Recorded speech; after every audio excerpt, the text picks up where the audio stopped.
Bismillahirrahmanirrahim. Assalamualaikum warahmatullahi wabarakatuh. Kembali lagi dengan saya Ulfa Hoirunisa dalam mata pelajaran Sejarah Indonesia kelas 11. Oke, kali ini saya akan membawakan tentang bab 6, yaitu proklamasi kemerdekaan dan terbentuknya pemerintahan Indonesia gitu. Nah, bisa kita lihat ini merupakan timeline dari proklamasi kemerdekaan, yaitu dimulai dari dibomnya kota Hiroshima sampai terbentuknya proklamasi kemerdekaan di 17 Agustus 1945 yang akan kita bahas di dalam beberapa materi berikut ini. Oke. Nah, selanjutnya sebelum masuk ke proklamasi kemerdekaan, kita harus tahu terlebih dahulu gitu, bagaimana sih kekalahan Jepang di dalam Perang Asia Timur Raya. Nah, Jepang ini kalah di Perang Asia Timur Raya itu kalah telaknya itu karena kota Hiroshima dan Nagasaki ini dibom atom oleh Sekutu. Dan hal ini membuat Jepang itu menyerah tanpa syarat kepada Sekutu di tanggal 15 Agustus 1945 gitu. Nah, kedua kota Jepang ini yaitu Nagasaki dan Hiroshima ini merupakan kawasan-kawasan industri yang sangat strategis gitu dan merupakan industri galangan kapal gitu. Nah, di sini juga terdapat armada-armada dagang ya yang punya Jepang gitu. Dan hancurnya armada-armada dagang ini membuat pasokan bahan mentah seperti batu bara, besi, baja, karet, minyak bumi gitu dari negara-negara yang didudukinya ini menjadi macet. Nah, akhirnya Jepang ini menyerahlah tanpa syarat kepada Sekutu tanggal 15 Agustus tahun 1945 dan ini merupakan gambar dari penandatanganan penyerahan Jepang kepada Sekutu gitu. Nah, sebelah sini ini merupakan gambar Douglas MacArthur gitu yang merupakan pihak Sekutu dan sebelah sana itu merupakan gambar dari Menteri Luar Negeri Jepang yaitu Mamoru Shigemitsu yang menandatangani tentang penyerahan Jepang kepada Sekutu. Nah, selanjutnya menuju proklamasi ini otomatis kan tadi juga dikatakan ada peristiwa Rengas Dengklok gitu. Nah, ini ada peristiwa Rengas Dengklok sampai penyusunan teks proklamasi kemerdekaan. Nah, peristiwa Rengas Dengklok ini dilatar belakangi oleh adanya perbedaan pendapat antara golongan muda dan golongan tua gitu. Di satu sisi golongan muda ini ingin memerdekakan Indonesia dengan secepat-cepatnya, tetapi di sisi lain golongan tua ini ingin kemerdekaan Indonesia itu dibahas dulu melalui PPKI gitu. Nah, akhirnya dikarenakan adanya perbedaan pendapat ini, maka tanggal 16 Agustus 1945 Soekarni dan Hairul Saleh ini menculik Soekarno dan Hatta dibawa ke Rengas Dengklok dan itu terjadi sekitar jam 4 dini hari lah gitu. Nah, selanjutnya di Rengas Dengklok ini mereka itu masih terjadi perdebatan gitu dan dari hasil perdebatan ini pada ujungnya Soekarno itu yang mulai mau gitu untuk memerdekakan Indonesia secepatnya gitu. Dan akhirnya Soekarno dan Hatta ini dibawa kembali ke Jakarta lalu mendatangi Nishimura yang merupakan pemerintah dari Jepang gitu. Tetapi Nishimura ini tidak memberikan izin. Nah, selanjutnya Soekarno dan Hatta ini pergi ke rumah Laksamana Muda Maeda untuk menyusun teks proklamasi. Nah, teks proklamasi ini disusun oleh Insinyur Soekarno, Muhammad Hatta, dan Ahmad Subarjo gitu. Dan nanti hasil dari susunan mereka ini diketik oleh Sayuti Malik gitu. Nah, gambar di sebelah sini, sebelah kanan berarti ya. Sebelah kanan ini merupakan gambar Insinyur Soekarno bersama Muhammad Hatta dan Ahmad Subarjo ketika menyusun teks proklamasi. Lalu gambar sebelah sana merupakan gambarnya Sayuti Malik ketika mengetik teks proklamasi yang telah dibuat tersebut gitu. Nah, selanjutnya setelah penyusunan teks proklamasi ini sudah terjadi gitu, maka mereka itu merumuskan tempat yang akan digunakan sebagai pembacaan teks proklamasi tersebut gitu. Nah, pada awalnya tempat yang akan dijadikan sebagai pembacaan proklamasi ini di Lapang Ikada gitu, tetapi dipindah ke halaman rumah Soekarno yaitu di Jalan Pegangsaan Timur nomor 56 Jakarta gitu. Dan akhirnya proklamasi kemerdekaan ini dikumandangkan atau dibacakan tepat jam 10 pagi di tanggal 17 Agustus 1945 gitu. Nah, adapun alasan kenapa sih gitu yang awalnya di lapangan Ikada dipindah ke halaman depan rumahnya Soekarno gitu, ya karena pada saat itu Jepang itu sudah mengetahui gerak-gerik bangsa Indonesia untuk melaksanakan kemerdekaannya gitu, sehingga di lapangan Ikada ini sudah dikepung oleh pasukan Jepang sendiri gitu. Nah, selanjutnya ini merupakan momen dari pembacaan teks proklamasi oleh Soekarno dan momen ketika bendera merah putih yang dijahit oleh Ibu Fatmawati ini dikibarkan gitu. Nah, selanjutnya berita tentang proklamasi ini, setelah proklamasi itu beritanya itu mulai disebarkan melalui siaran radio pusat jawatan gitu, dan mereka itu mendapatkan teks proklamasi itu dari wartawan kantor Berita Damai, yaitu dari kantor Berita Damai, dan nantinya itu dari teks proklamasi ini disiarkan langsung oleh Yusuf Ronodipuro, Bahtiar Lubis, dan Suprapto sebanyak 3 kali berturut-turut.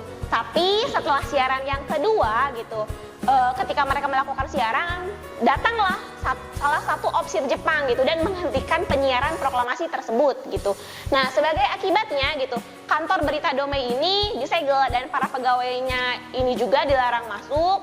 Lalu pemancarnya pun ikut disegel juga gitu. Dan akhirnya biar si proklamasi ini bisa disiarkan, maka Yusuf Ronodipuro ini membuat pemancar sendiri di Menteng 31 gitu, sehingga di sini teks proklamasi ini masih bisa disebarluaskan, dan teks proklamasi ini juga, kabar proklamasi kemerdekaan ini juga termuat di dalam beberapa surat kabar, pamflet, dan banyak ditulis-tulis juga di gerbong-gerbong kereta gitu. Nah, selanjutnya ada makna proklamasi kemerdekaan Indonesia gitu. Nah, pertama di bidang politik nih. Di bidang politik Indonesia ini memiliki kedaulatan baik di mata internasional maupun di mata Indonesia sendiri gitu. Nah, selanjutnya di bidang politik juga Indonesia ini memiliki kebebasan untuk menentukan nasibnya sendiri gitu. Lalu di bidang ekonomi ini tidak tergantung dengan bangsa lain dan tidak bisa ditindas lagi oleh bangsa lain gitu. Dan di sini juga Indonesia itu bisa merancang pembangunan demi kesejahteraannya sendiri juga gitu.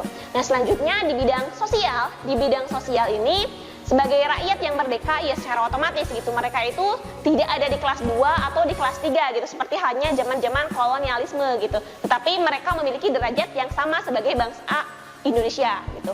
Lalu di bidang budayanya itu mereka itu memiliki kesempatan untuk mengembangkan kebudayaan Indonesia sesuai dengan nilai-nilai dan martabat Indonesia sendiri gitu. Nah, oke. Sekarang tentang pembentukan pemerintahan Indonesia dalam sidang PPKI gitu, karena ya kita dibentuk di dalam sidang PPKI sih gitu.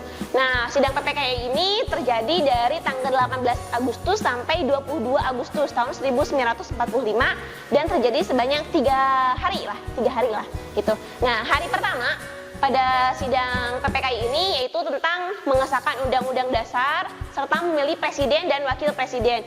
Presidennya yaitu Soekarno dan wakilnya adalah Muhammad Hatta gitu. Dan pada saat itu untuk sementara waktu presiden itu dibantu oleh Komite Nasional gitu. Nah, selanjutnya adapun untuk perubahan-perubahan di dalam Undang-Undang Dasar sebelum disahkannya itu, pertama itu kata mukodimah ini diganti menjadi pembukaan. Lalu pada pembukaan alinea keempat ini tentang ketuhanan yang Maha Esa dengan kewajiban menjalankan syariat Islam bagi pemeluk-pemeluknya ini diubah menjadi ketuhanan yang Maha Esa. Karena pada saat itu yang datang itu tidak hanya yang agama Islam saja gitu, dan Indonesia juga tidak hanya agama Islam saja, tetapi dari Sabang sampai Merauke ini banyak sekali agama gitu di Indonesia gitu. Nah, selanjutnya pembukaan pada alinea keempat dengan kalimat menurut kemanusiaan yang adil dan beradab ini diubah menjadi kemanusiaan yang adil dan beradab.